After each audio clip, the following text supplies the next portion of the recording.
Hello everyone! So, update sa mga tanim namin. Ito ang kalamansi namin. May mga unti na siyang bunga. Pero ilan lang. So, ayan.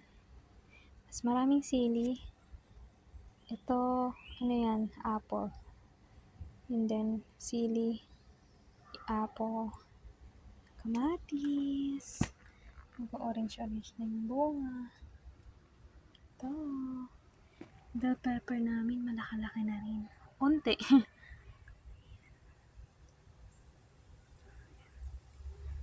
Kakaulan lang, mga ilang araw na umuulan. Ito yung mga bulaklak. Nice.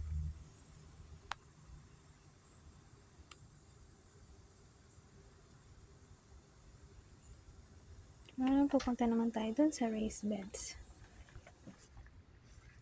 Tayo kasi ilang araw nang umuulan tuwing gabi. Ayan na, malago na yung aming cucumber. Ito natin. Ayan na siya. Doon yung isa.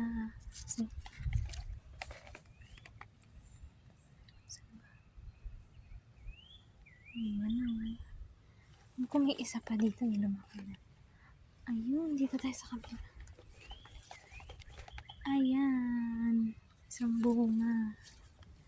Tapos yung sitaw. Sumisitaw na. Ayan. Meron na tayong pang-adobong sitaw. Ano yan? Okra din. Ito munggo. Hindi ko alam kung vines ba yan o bush. Ayan. Ilang araw na kasing ayan na namin mushroom. Bumaba yung lupa sa raised bed namin.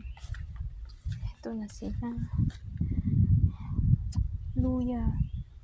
At ito ang bulaklak. Ayan. Okra na nilipat ko. Salamat sa Diyos at buhay pa. Garlic yung mga yan. Natitirang radish.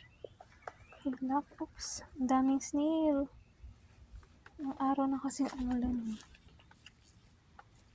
4th of July ngayon. Mga corn.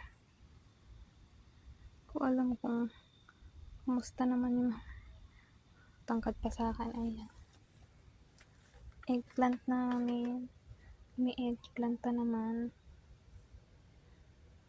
Sure din ko yung mga carrots. Okay pa naman. Lipat ko okra na yan. Okra. At ang sunflower, matataas na sila. Pati yung radish, mataas na. Pero yung lupa sa raised bed, bumaba. Ayan na sila. Tapos eto. Ayan na. Diba nice? Yun lang. Paalam.